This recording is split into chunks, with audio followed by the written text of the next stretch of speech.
get to here. All right?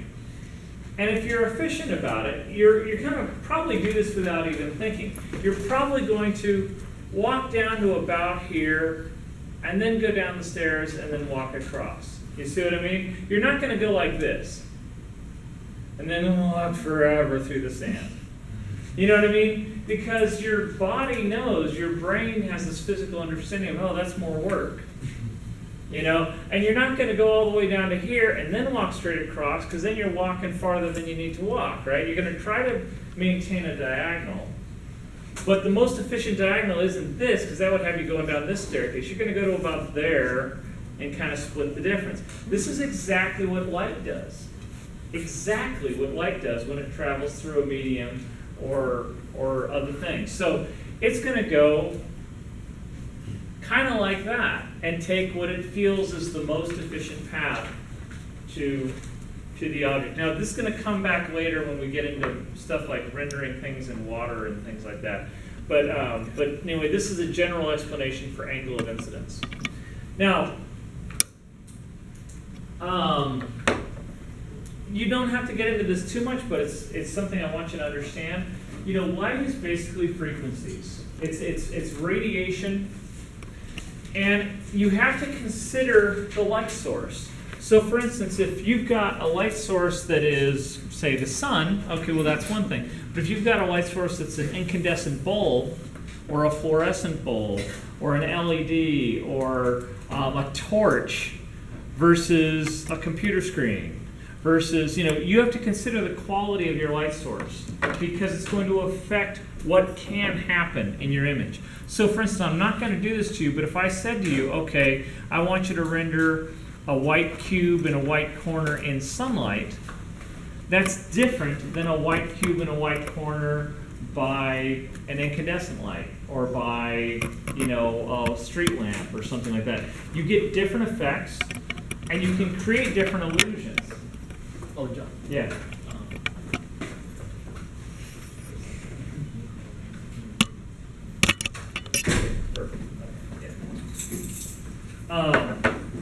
So for instance, this is balloons seen under a sodium lamp. A sodium lamp only emits yellow light.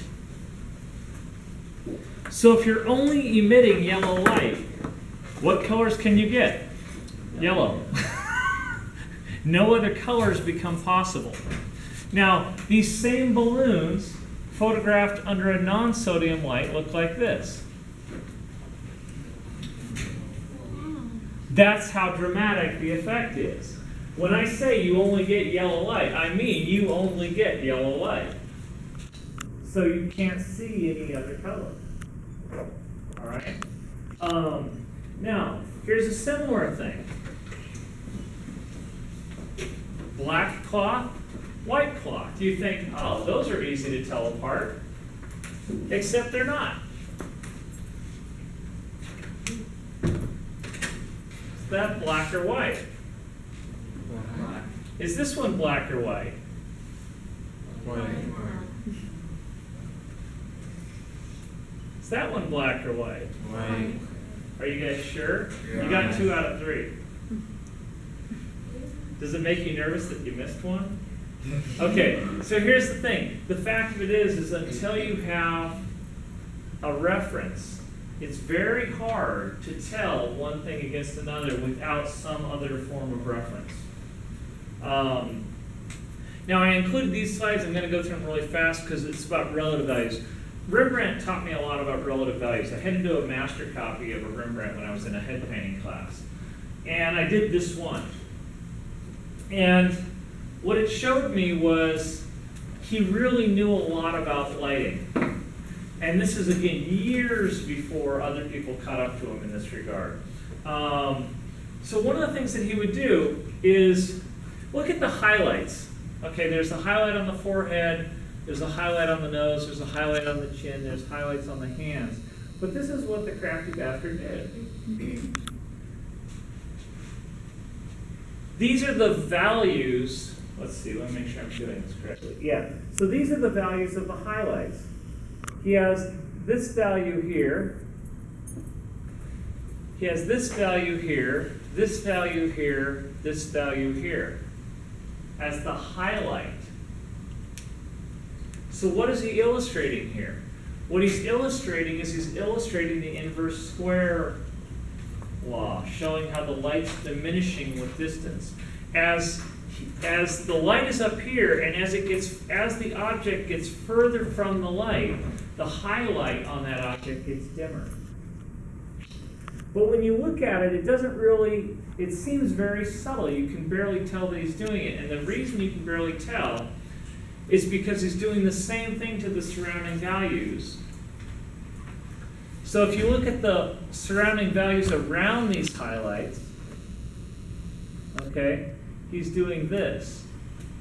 So look at the relative contrast. The relative contrast is very similar. That's what's making it feel like a highlight.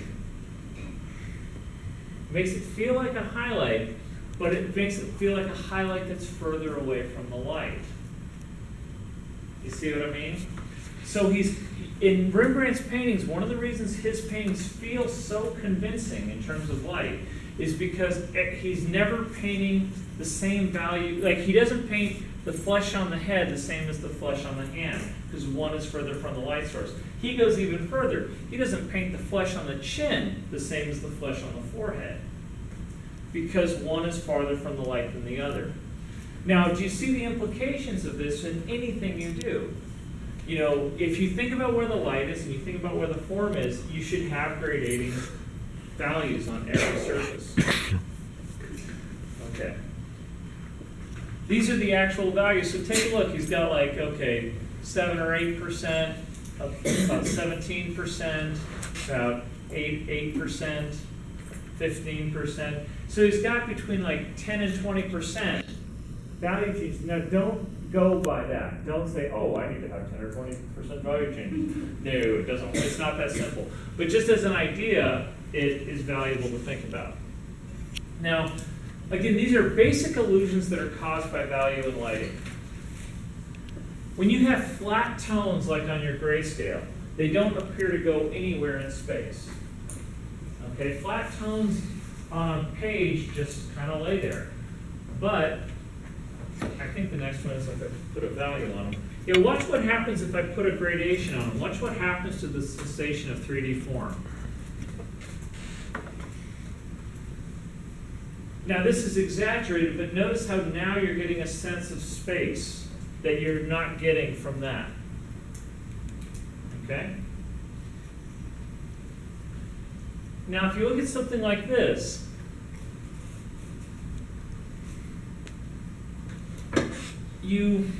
when things are floating around like this, their relationships are indeterminate. All right? In order to create the illusions, we have to make sure that our viewer has a sense of how these things relate to one another. So if I do it like this, there's no relationship. They're just flat graphic shapes. If I bring them closer, now there's the start of a suggestion of space, but it's violated by the white areas in between. But now look what happens. These are all the exact same shapes, just put in different relationships. When I lock them together, watch how convincing it gets by contrast. Okay? And again, these are just still flat planes. I'm not even gradating anything. Just flat planes properly arranged will start to give you this space. Now when I put gradations on it, I think the next one is with gradations. Okay, so you guys, this is the key point. Plane change, you need a tonal change to tell us that.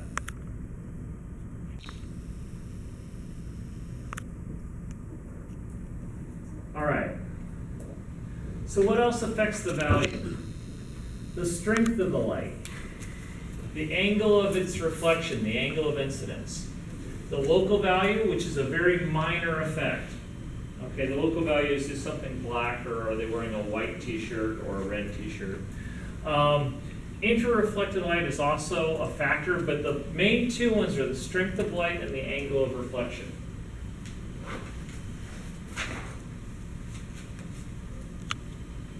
So this is just a very basic sense of form with flat values.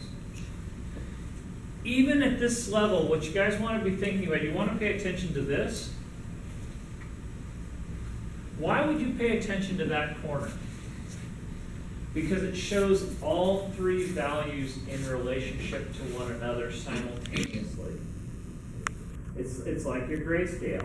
You're putting this square against this square and saying which one's darker, which one's in the middle, which one's, this is, look for your junctures of a form to figure out how to paint it. Yeah. Okay. Because they're three different planes. Well, it's three different planes, but they're, well, not just that it's three different planes, but it's just you want to look for plane changes and be judging your value across those plane changes. Because like, how some of you guys in your cubes, you had a light side and a shadow side that were rendered too similar or too dramatically different. Or one of them felt like a shadow side when it was actually in the light. So you need to look for those junctures because the relative contrast across those junctures is going to be huge. All right. So what do we know about the light?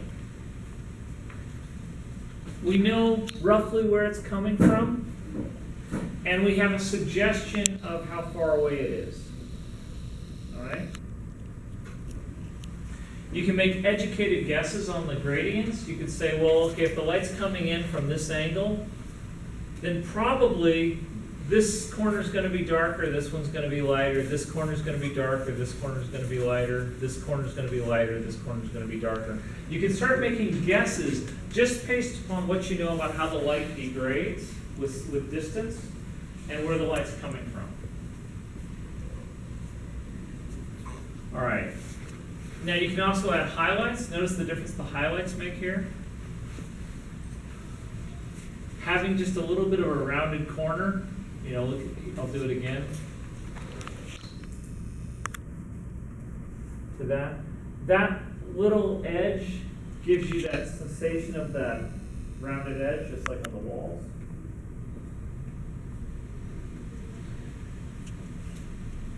So notice the difference. Now, so always gradate your planes. Even the shadow plane is gradating to some extent. Oh, and excuse the hard edge there. I did this in Photoshop, which is not the most capable rendering, option you have. So, Dominica, you were mentioning drawing it in 2D. This is exactly why I did this diagram. Because if you imagine the light coming in like this, you can imagine all of these effects. All right, and that's going to tell you that if I drew another one, you're also going to get light bouncing into here, so you're going to understand why these corners are a little bit brighter. And also, don't underestimate your environment. And I got to say, you guys did pretty well on these cubes. I was telling Yuriko, she was saying you mentioned a bunch of things that weren't in your notes, so I went ahead and added them. And what I realized was there are notes that I would give like in the next few weeks, but based upon what you guys are rendering, those issues are already coming up. So that means, that's why I'm changing my lecture, is because you guys are doing more advanced work, so you need a more advanced lecture. So if you look at a simple plane, you can tell the light's coming from over here. We put a cube in it, and you get a sense of depth. Sorry about that. Now look at the difference that this makes when you take out that environment, when you take out the ground plane. Look at how much less illusionistic it is. You see what I mean? So don't underestimate the importance of those tonal environments for your things to exist in. What if we added a reflection?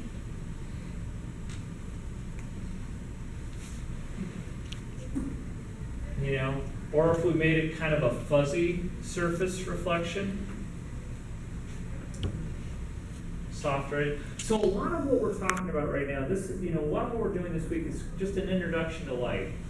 What's going to happen, honestly, is you guys are going to go forth and you're going to be wandering around and you're going to be seeing things as if you've never seen them before, because you're going to be noticing little effects. Here's an example. When you see, actually, I've got one more here. Okay, so what do these upcoming examples tell us? Like when you see this next one, what's the illusion I'm creating? Metal? What? Strong. strong light source or Close. a close light source? Now, here's what I want you to go through in your head when you see this. How am I doing that? If this one is a normal light source, how am I telling you that this one's a close light source? What's the variable? The high contrast? The high contrast, yeah. So what's happening, you guys, is remember how I was saying, like when you have a lamp next to a wall, you have a very, very quick gradation because you have very quick and dramatic changes in the distance the light is having to travel to your eye. You know, if that light, okay, you guys, just as an example, I'm going to do this in 3D. So Mike's over there. Mike's our viewer. There's our light. Okay? Actually, I should physically do this.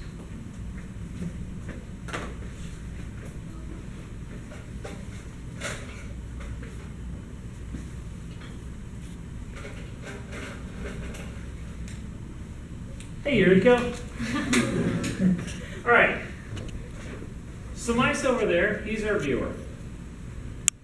Now, there's a pretty quick gradation. Actually, I need to do this. I need to expose more of the wall to the light.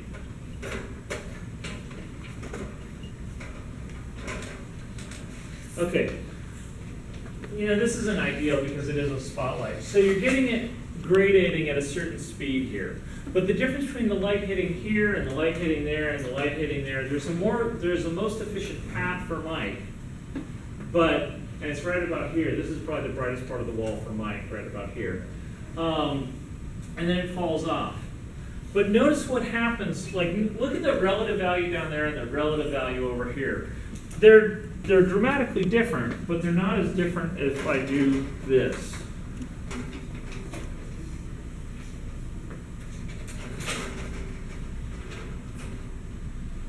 That's more different, and this is more different. You see what I mean? Because these are very short paths to your eye, and those become much longer paths. And so when I do something like this here, what I'm telling you is I'm saying there's very little contrast between these two, but there's an extreme contrast between these. And that high contrast is going to create that sensation of a close light. Now what about this one? Oh, wait.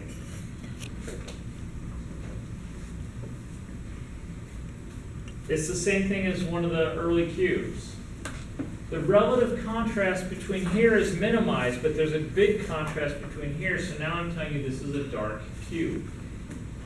You know, a black cube on that surface.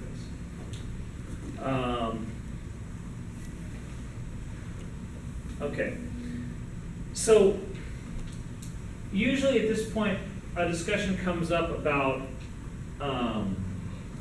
glossy versus matte surfaces. You know, a glossy surface, here's how you should think about it. Most surfaces at a microscopic level are doing this. Okay? They're broken up. The difference is, the only ones that are not like this are mirrors and glass. Things that are really, really smooth are hyper-efficient reflectors. You know, if you wax a surface and it gets shinier, you're doing this. You're putting a coating that is causing the light to behave more regularly. An example would be this. Imagine you have like one of those crazy little Super Ball things that just bounces like nuts, you know, when you throw it at something. If I have someone right here and I bounce it, they're going to be able to go like this. They're going to be able to go, because they can predict if it's hitting there, they can make a pretty good assumption of where it's going to go, right? But now imagine you're doing the same thing, but you're bouncing it off of pebbled concrete, like that really rough, you know, inlaid rock kind of walkway. If I go like this, you have no clue where it's going to go. It could go anywhere, all right? That's this. That's a matte surface. That's what a matte surface does to light, is it scatters light less regularly. And that has a couple of effects. It makes the lighting it averages out the lighting. And so what you have happen is you have things happen like this. Right? Dry, rough surface, wet surface, okay. These are both black cards. but this one has a rough finish, and this one has a glossy finish. So what is essentially happening is this object is efficiently reflecting light. Okay? This one, not so much. We'll talk more about this. This is also why when they have people in TV studios, they put powder on them and makeup. Because this is how they reflect highlights if they don't have powder on, and this is how they do it if they do have powder on.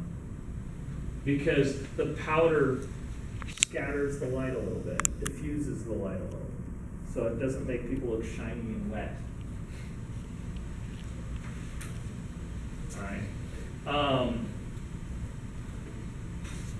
A random thing, and then we'll get into the other stuff.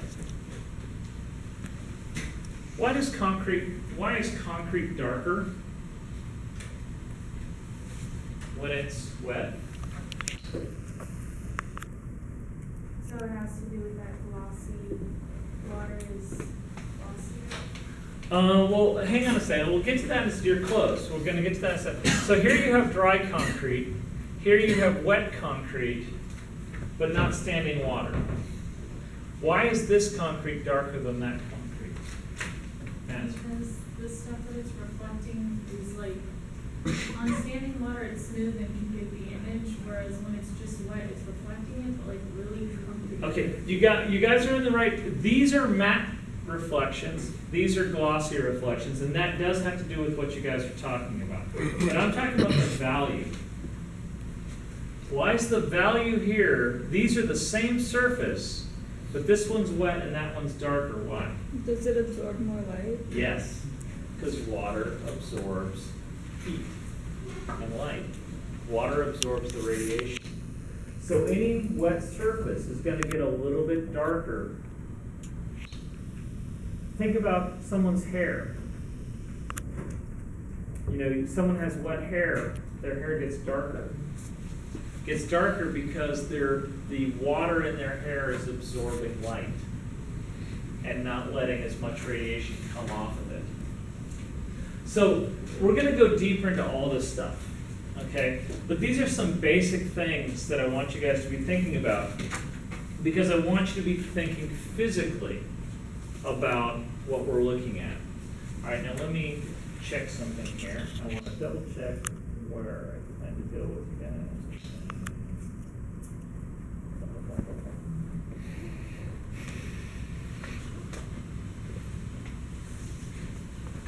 Okay. All right, let's do that.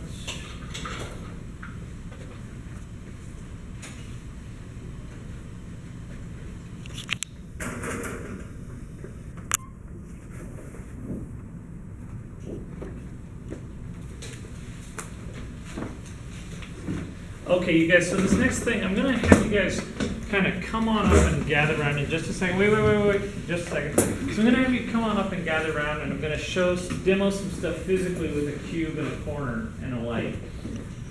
I'm going to ask that you not take photographs or video of this part, okay?